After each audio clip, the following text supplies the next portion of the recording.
नमस्कार दोस्तों, आज के इस वीडियो में बात करने वाले हैं उष्णकटिबंधीय चक्रवात के बारे में। इससे पहले मैंने शीतोष्णकटिबंधीय चक्रवात के बारे में बताया था और मैंने ये भी बताया था कि चक्रवात किसको कहते हैं। आज के इस वीडियो में बात करेंगे उष्णकटिबंधीय चक्रवातों के बारे में, क्या होते हैं उनके बारे में देखेंगे, कैसे आते हैं उनके बारे में भी देखेंगे। आइए जो भी विशेषताएं हैं उनके बारे में पूरा देखते हैं।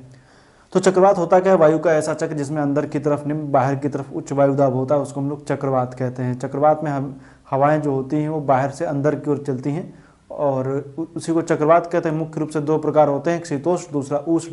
शीतोष्णकटिबंधीय चक्रवात इससे पहले की वीडियो मैंने बता दिया था। उष्णकटिबंधीय चक्रवात वे होते हैं जो उष्णकटिबंधीय क्षेत्र 5 से 30 डिग्री के बीच में ये आते हैं, उनको हम उष्णकटिबंधीय चक्रवात कहते हैं। तो आइए देखते हैं। सबसे पहले बात करेंगे, अगर जो हम ग्लोब पर देखेंगे या कहें कि तो उत्तरी गोलार्ध में चक्रवात जो होते हैं वो एंटी क्लॉकवाइज, दक्षिणी गोलार्ध में क्लॉकवाइज आते हैं। ये मैंने आपको पहले बताया हुआ था।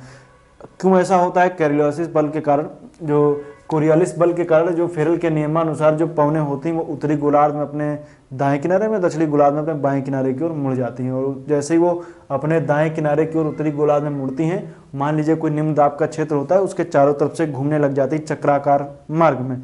इस वजह से ये क्या होता है, उत्तरी गोलार्ध में अगर जो देखेंगे तो ये अगर इस तरीके से घूमेंगी, ये मान लीजिए नॉर्दर्न हेमिस्फीयर है और ये क्या है, साउदर्न हेमिस्फीयर है। उत्तरी गोलार्ध, दक्षिणी गोलार्ध, उत्तरी गोलार्ध में इस तरीके से घूमने लगेंगी तो क्या बन जाएगा, उत्तरी गोलार्ध में एंटी क्लॉकवाइज। एंटी क्लॉक मतलब घड़ी की सुई की विपरीत दिशा में। दक्षिणी गोलार्ध में देखेंगे तो अपनी क्लॉकवाइज, क्योंकि ये इस तरह से दक्षिणी गोलार्ध में जैसे ही आती है इस तरीके से घूमने लग जाती है। इसको हम क्या बोलेंगे, ये यहाँ पर क्या होगा, क्लॉकवाइज, घड़ी की सुई की दिशा में क्लॉकवाइज जैसे आते हैं, तो इसको हम लोग बोलते हैं। तो आप जान लीजिएगा। अब इसमें आते कहाँ पर है, उत्पत्ति के लिए जो दशाएं होती हैं उनकी हम बात करेंगे। तो एक विस्तृत समुद्र तल होना चाहिए जहाँ का तापमान 27 डिग्री सेल्सियस से अधिक होना चाहिए। जहाँ का तापमान क्या हो, 27 डिग्री सेल्सियस से अधिक हो। ये अनुकूल दशाएं अभी हम आइए पूरा डिस्कस करेंगे कैसे कैसे आते हैं। 27 डिग्री सेल्सियस से अधिक हो, कोरियोलिस बल की उपस्थिति हो, ITCZ का क्षेत्र हो, 5 से 30 डिग्री अक्षांश की दूरी हो और गर्म मौसम हो।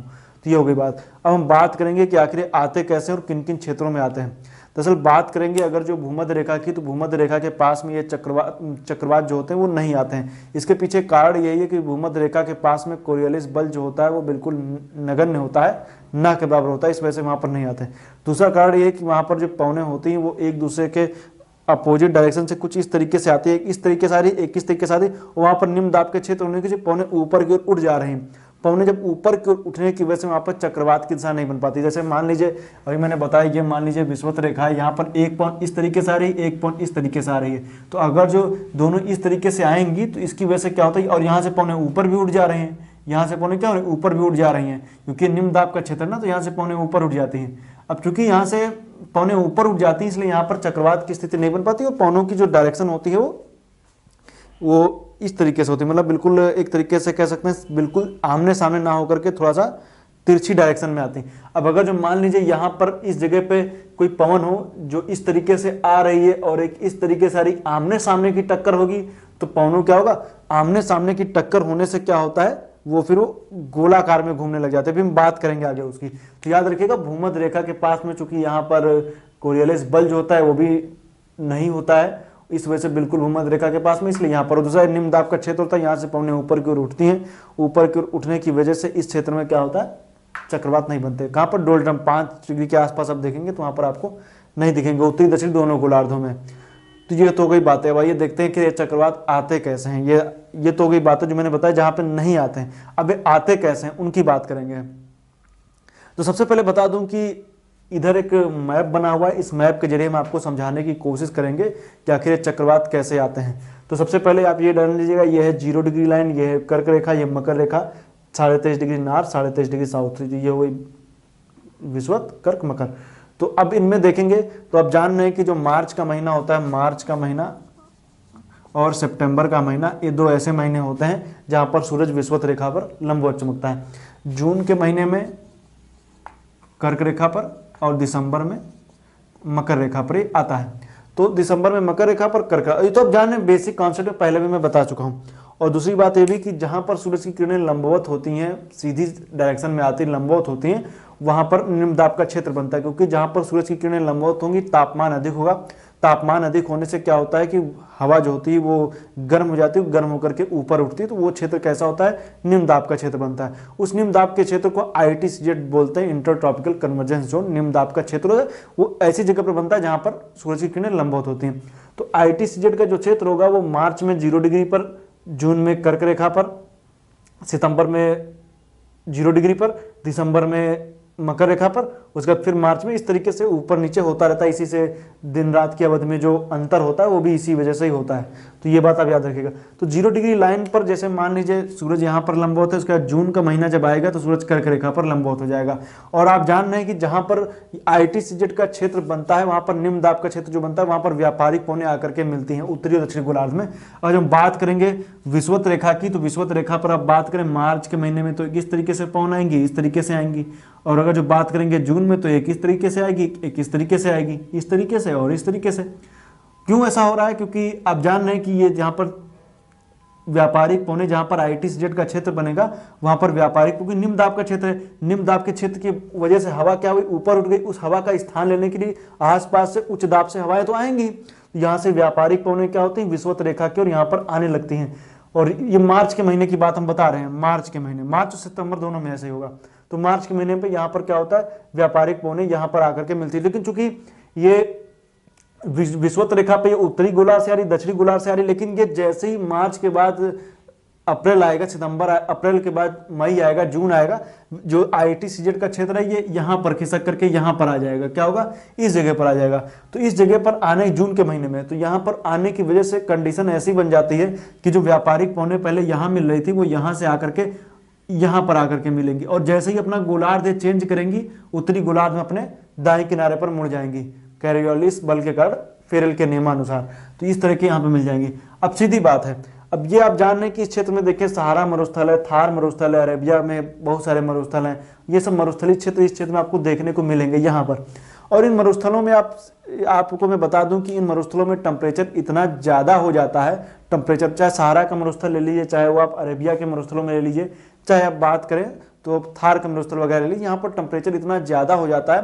टेम्परेचर ज़्यादा होने की वजह से यहाँ पर जो टेम्परेचर ज़्यादा होने की हवा हल्की होकर के ऊपर उठ जाती है। उस हवा, ऊपर उठी हुई हवा को भरने के लिए आसपास से हवाएं भी आती हैं और उस स्पेशल कोई, मान लीजिए निम्न दाब का कोई क्षेत्र बन गया, उस निम्न दाब को भरने के लिए जो हवाएं आएंगी वो एक इतनी तेजी से आती है, उस निम्न दाब को भरने के लिए एक चक्राकार मार्ग में आ जाती हैं। क्या, चक्राकार रूप में आ जाती हैं। उस चक्राकार मार्ग में जो पौने आ जाती हैं उसी को हम लोग क्या बोलते हैं, उसी को बोलते हैं उष्णकटिबंधीय चक्रवात। ये खास करके उष्णकटिबंध में ये दशाएं पाई जाती हैं, उनको हम लोग क्या बोलते हैं, उष्णकटिबंधीय चक्रवात कहते हैं। हालांकि ऐसा नहीं है कि ये इनके लिए जरूरी होता है कि अब ये अपने साथ में, हालांकि जो निम्न दाब का क्षेत्र जो बनता है वो तो स्थल क्षेत्र में बन रहा है, और जो ये पौने जो आसपास से चल रही हैं वो कहाँ से चल रही हैं, वो चल रही हैं जल से, मतलब जो समुद्री क्षेत्र है वहां से चलती हैं। तो अपने साथ में बहुत सारी नमी लेकर के आती हैं और आसपास के जो उस निम्न दाब को भरने के लिए एक चक्राकार मार्ग में चलने लगती है। उस चक्राकार मार्ग में चलने की वजह से क्या होता है, चक्रवात आते हैं। दूसरा कारण ये भी है कि जो एक पवन ये आ रही है, एक पवन ये आ रही है, मतलब कि व्यापारिक पवनें जिस क्षेत्र में ITCZ के क्षेत्र में मिलती हैं, दोनों टकराने के बाद में से एक ये, एक है जो आपस में कोई चीज की, मान लीजिए कोई चीज आप ले लीजिए, दोनों आपस में टकराएंगे तो गोल गोल घूमने लगेंगी। जैसे मान लीजिए आप ये हो गई, एक हो गई, अब इसमें मान लीजिए और ये टकरा गई, ये क्या होगी, ये आपस में टकरा गई। टकराने से क्या होगा, टकराने के बाद में क्या होगी, ये गोल गोल घूमने लग जाते हैं। क्या होता है, क्योंकि निम्न दाब का क्षेत्र ऑलरेडी ITCZ का क्षेत्र है, आसपास से उच्च वायुदाब की पौने आ रही है, उस निम्न वायुदाब को भरना भी आपस में टकरा के चक्राकार मार्ग में घूमने लगी। तो चक्राकार मार्ग में उत्तरी गोलार्ध में कैसे घूमेंगी, उत्तरी गोलार्ध में जो घूमेंगी वो एंटी क्लॉकवाइज, और जो दक्षिणी गोलार्ध में वो क्लॉकवाइज घूमने लग जाती हैं।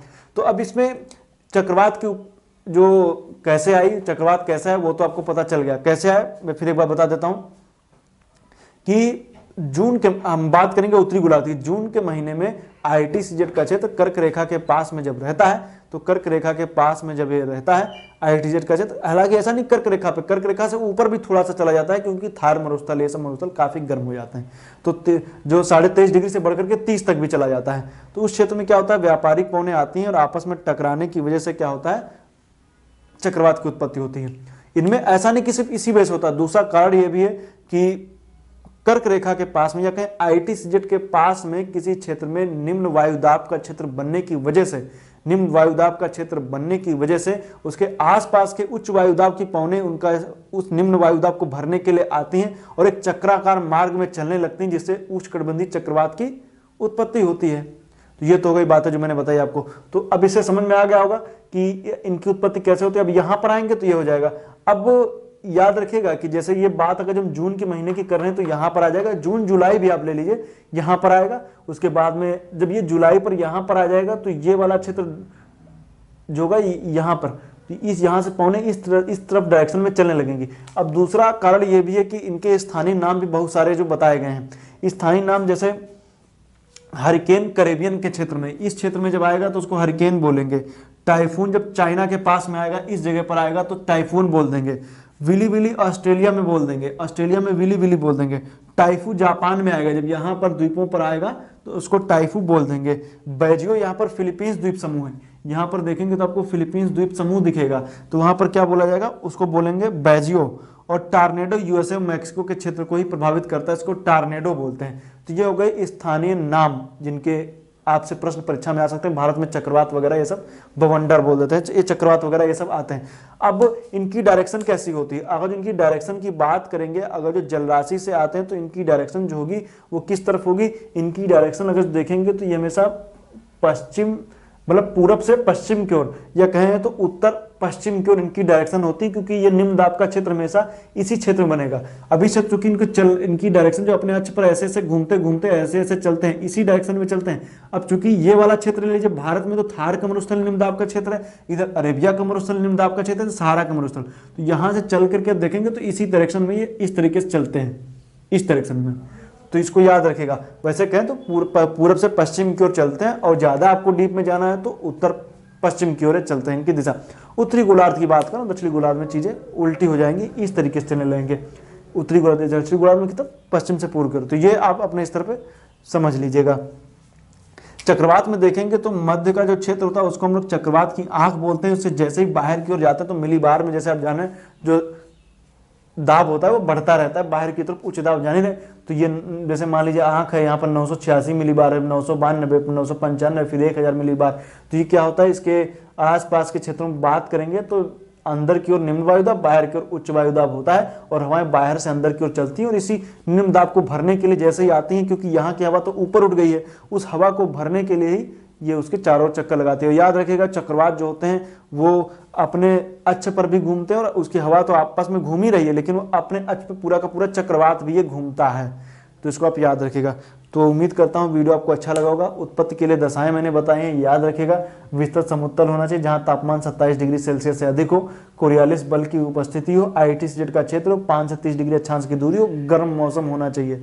ये ऐसी कंडीशन है जो होना चाहिए। तापमान, अब चूंकि मैंने जल की बात करें चाहे स्थल की बात करें, तापमान जब अधिक होगा, मैंने बताया तापमान 27 डिग्री से अधिक, तापमान अधिक होगा तभी ऐसी स्थिति बनेगी, नहीं तो निम्न दाब का क्षेत्र बनेगा ही नहीं। और जैसे ही इसके ऊपर जाएंगे तो कैसी स्थिति बन जाएगी, फिर वहां पर वो शीतोष्णकटिबंधीय के चक्रवात आएंगे। उनके बारे में मैंने पिछली वीडियो में बताया था कि शीतोष्णकटिबंधीय चक्रवात कैसे आता है। नेक्स्ट वीडियो में बात करेंगे प्रति चक्रवात की। तो आज के लिए इतना ही। वीडियो देखने के लिए आपका बहुत बहुत धन्यवाद। नेक्स्ट वीडियो प्रति चक्रवात के ऊपर होगा, जिसमें बात करेंगे एंटी साइक्लोन क्या होता है। साइक्लोन के ऊपर जो होता है वो एंटी साइक्लोन आता है। जैसे मान लीजिए यहाँ से हवा ऊपर की ओर उठती, ऊपर उठेगी तो हवा ठंडी होकर के इधर उधर फैलेगी, तो साइक्लोन के ऊपर जो होता है वो एंटी साइक्लोन। अभी हम आगे चल करके चैप्टर में इसके बारे में एंटी साइक्लोन के बारे में बताएंगे। ये चक्रवात का ठीक उल्टा होता है, इसमें अंदर की ओर उच्च वायुदाब, बाहर की ओर निम्न वायुदाब का क्षेत्र होता है, तो उसको हम एंटी साइक्लोन बोलते हैं। वो नेक्स्ट वीडियो में इसके बारे में चर्चा करेंगे। आज के लिए इतना ही।